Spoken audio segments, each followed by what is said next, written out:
Friends, आज हम बनाएंगे रसाजे की सब्जी। आप अगर इस सब्जी को बनाते भी होंगे तो भी ये सब्जी आपको अनोखी लगेगी और स्वाद इसका बेहतरीन होता है। इसे हम अलग तरह की ग्रेवी में बनाएंगे, इसे हम सरसों की ग्रेवी में बनाएंगे। इसीलिए जो नॉर्मल रसाजे बनते हैं उससे ये बहुत ही अलग लगेगा और बहुत अच्छा लगेगा। तो चलिए रेसिपी शुरू करते हैं। इसके लिए सबसे पहले एक मिक्सी जार में हम लेंगे 3 बड़े चम्मच राई की दाल। लोग मुझसे पूछते हैं राई की दाल क्या होती है। जिस तरह से बाकी दालें बनती हैं उसी तरह से राई की दाल भी बनती है और किराने की दुकानों में या ऑनलाइन या आसानी से उपलब्ध है। अचार में इसका उपयोग होता है। अगर नहीं मिलती है तो आप इसकी जगह पीली सरसों का इस्तेमाल कर सकते हैं। तो 3 बड़े चम्मच पीली सरसों ले लीजिए और साथ साथ हम लेंगे 18 से 20 कली लहसुन, 1 इंच अदरक का टुकड़ा और 3 हरी मिर्च बारीक टुकड़े में काट दिया है मैंने, सिर्फ मिक्सी में अच्छी तरह से चलने के लिए और अच्छी तरह से पीसने के लिए। अब इसमें पानी डाल के इसका बिल्कुल बारीक फाइन पेस्ट तैयार कर लेना है। तो ये देखिए, ये हमारा सरसों, लहसुन, अदरक और हरी मिर्च का पेस्ट तैयार हो गया है, बिल्कुल चिकना सा, स्मूथ सा, बारीक सा। तो इसे अभी हम अलग रखेंगे और हम तैयारी करेंगे बाकी चीज़ों की। लेकिन इससे पहले कि हम बाकी तैयारी करें, प्रोसेस करें, हमें एक प्लेट को ग्रीस करके तैयार कर लेना है। यहाँ पे मैं एक कुकी ट्रे को ग्रीस कर रही हूँ। आप चाहें तो अगर आपके पास बर्फ़ी ट्रे है तो उसे भी ग्रीस कर ले सकते हैं, या फिर नॉर्मल प्लेट को आप अच्छी तरह से ग्रीस करके ऑयल से और रख लें।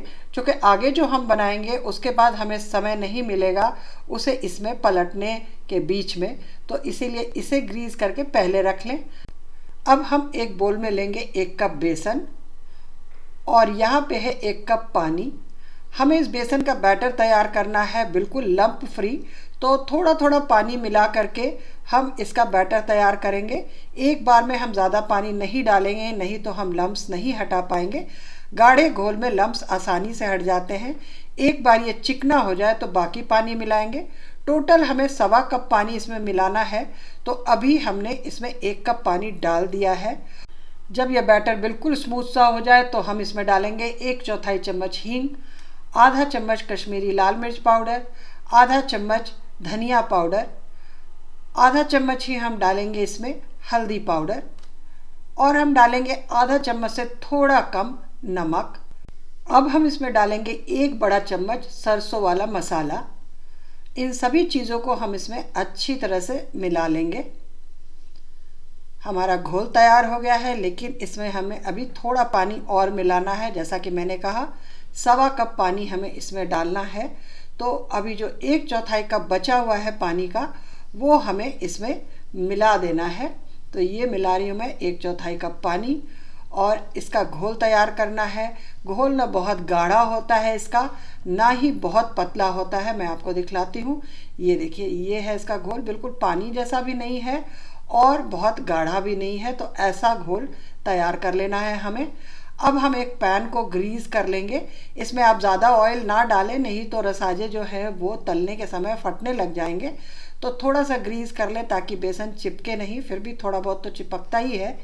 अब इसमें ये घोल हम डाल देंगे और घोल को डाल करके हमें इसे मीडियम फ्लेम पे चलाते हुए सुखाना है।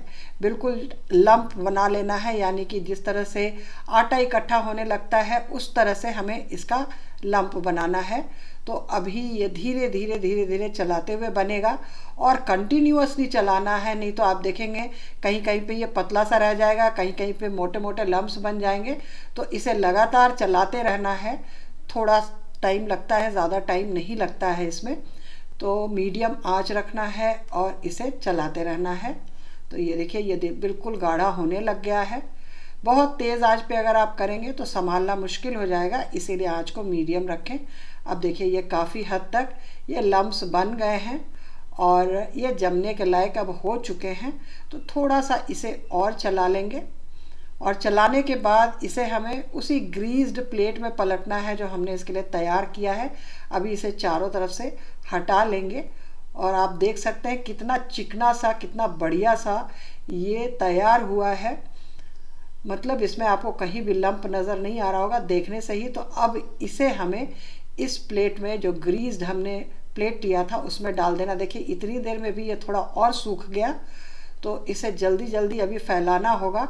और हालांकि ये नॉन स्टिक पैन था लेकिन थोड़ा तो चिपक ही गया, तो आप कोशिश कीजिए आप भी नॉन स्टिक लें, क्योंकि अगर आप नॉर्मल पैन या कढ़ाई लेंगे तो उसमें और ज़्यादा चिपकेगा। तो ये हमने इसमें डाल दिया। अब इसे चिकना कर लेना है और फैला लेना है। फैलाने में भी हमें ध्यान रखना है कि ना ये ज़्यादा पतला हो ना बहुत मोटा रहे, तो इसी तरह से इसे फैलाना है। तो ये देखिए मैं स्पैचुला की मदद से फैला रही हूँ ताकि ऊपर से भी ये थोड़ा सा चिकना चिकना नज़र आए, और चारों तरफ से बराबर करते हुए, चूँकि हमें इसके क्यूब्स काटने हैं तो इस तरह से आप इसे फैला लीजिए और फैला के इसे थोड़ी देर ठंडा होने दें। जब यह हार्ड हो जाए, ठंडा हो जाए और आपको लगे कि आप इसे काट सकते हैं, तब हमें इसे काटना है। तो यहाँ पे मैं इसकी लंबाई में 3 टुकड़े कर रही हूँ और उसके बाद हर टुकड़े को हम एक निमकी का शेप देंगे, थोड़ी सी मोटी निमकी, यानी कि आप कह सकते हैं क्यूबॉइड का शेप देंगे। तो आपको मैं दिखलाती हूँ।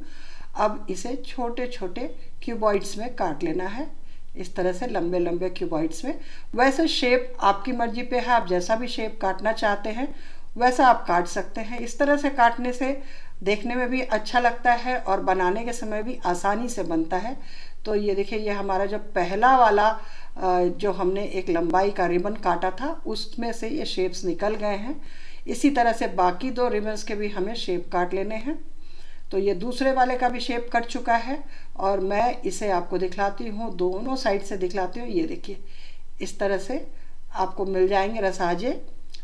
और जैसा मैंने कहा ये शेप्स आप पे निर्भर करता है कि आप कैसा काटना चाहते हैं।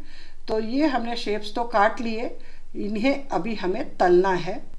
तो इसे हम अलग अलग कर लेंगे और अब हम एक कढ़ाई में तेल गरम करके इन्हें तलेंगे। ये देखिए कितने अच्छे लग रहे हैं, बनने पे तो बहुत ही प्यारे बनते हैं। तो यहाँ हमने सरसों का तेल गरम किया है, मीडियम फ्लेम पे हम तलेंगे इन्हें।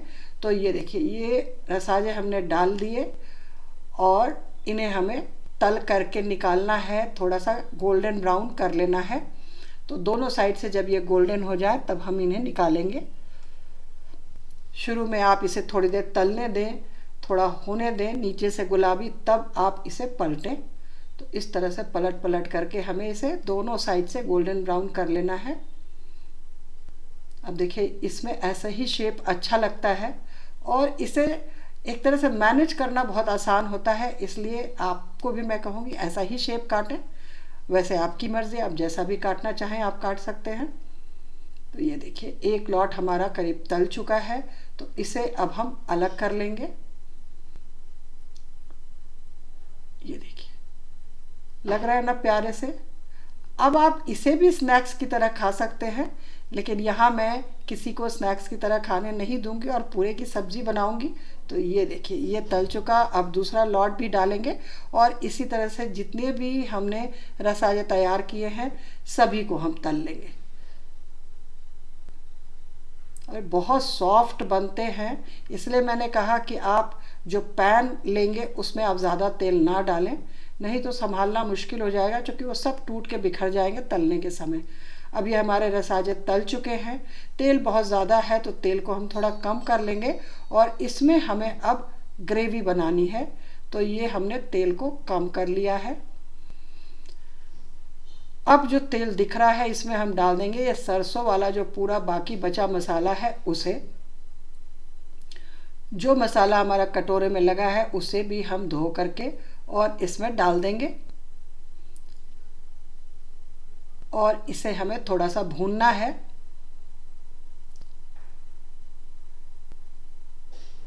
अभी ये हमारा मसाला गीला है, तो इस गीले मसाले में ही हम डालेंगे कुछ सूखे मसाले। यहाँ मैं डाल रही हूँ आधा चम्मच नमक, आधा चम्मच कश्मीरी लाल मिर्च पाउडर, 1.5 चम्मच धनिया पाउडर और आधा चम्मच ही हल्दी पाउडर। यानी कि जो भी मसाले हमने रसाजे में डाले थे वो सारे मसाले इसमें भी डलेंगे और इसे अभी हम अच्छी तरह से भूनेंगे। देखिए ये बिल्कुल लाल हो चुका है और ये चारों तरफ से तेल छोड़ने लग गया है, यानी कि हमारा मसाला बहुत अच्छे से भुन चुका है। तो अब हम इसमें डालेंगे आधा कटोरी से थोड़ा ज़्यादा टमाटर का पेस्ट। इसके लिए हमने 2 टमाटर को, मध्यम आकार के टमाटर को पीस लिया था, वो हमने इसमें डाल दिया है।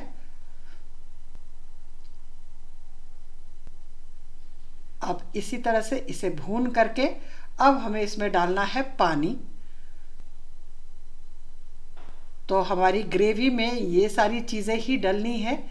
एक दो गार्निशिंग की चीज़ अंत में डलेगी, लेकिन जो मसाले में डलना था वो सारा डल चुका। बहुत ही प्यारी सी इसकी ग्रेवी बनती है, बहुत ही यूनिक सा टेस्ट आता है। तो एक बार ज़रूर बना के देखें। अब इसे हमें ढक करके पकने देना है। ग्रेवी को हमें काफ़ी हद तक पका लेना है, जब तक थोड़ी गाढ़ी ना हो जाए और ये अच्छी तरह से पक ना जाए। तो ये देखिए, ये हमारी ग्रेवी तैयार हो चुकी है। लेकिन अभी रसाजे भी इसमें डालने हैं। तो रसाजे को हमें बहुत पहले से नहीं डालना है, नहीं तो वो टूट करके इसमें मिल जाएंगे। तो काफ़ी अंत में डालना है, जब ग्रेवी हमारी बिल्कुल तैयार हो जाए। और रसाजे डालने के बाद हमें उसे ज़्यादा देर नहीं उबालना है। तो यहाँ पे हमने रसाजे डाल दिए। इसे हम अच्छी तरह से इस ग्रेवी में मिला देंगे और बस 1 मिनट इसको पकाएंगे, उससे ज़्यादा नहीं। अंत में इसे गार्निश करेंगे हरे धनिया से। तो यहाँ हमने बारीक कटा हरा धनिया डाल दिया है इसमें। और ये देखिए, ये हमारी सब्ज़ी तैयार हो चुकी है। बहुत ही प्यारी सी सब्ज़ी बनती है और बिल्कुल सॉफ्ट, बहुत ही टेस्टी बनती है।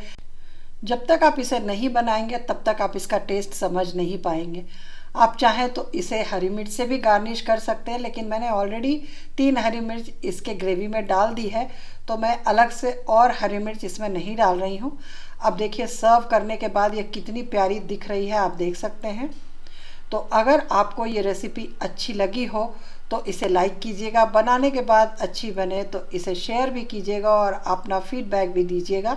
चावल के साथ खाइए या रोटी के साथ, ये इतनी प्यारी लगेगी खाने में कि खाने के बाद आप मेरा नाम ज़रूर लीजिएगा।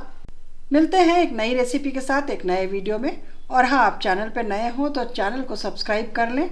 तब तक के लिए नमस्कार। Thanks for watching.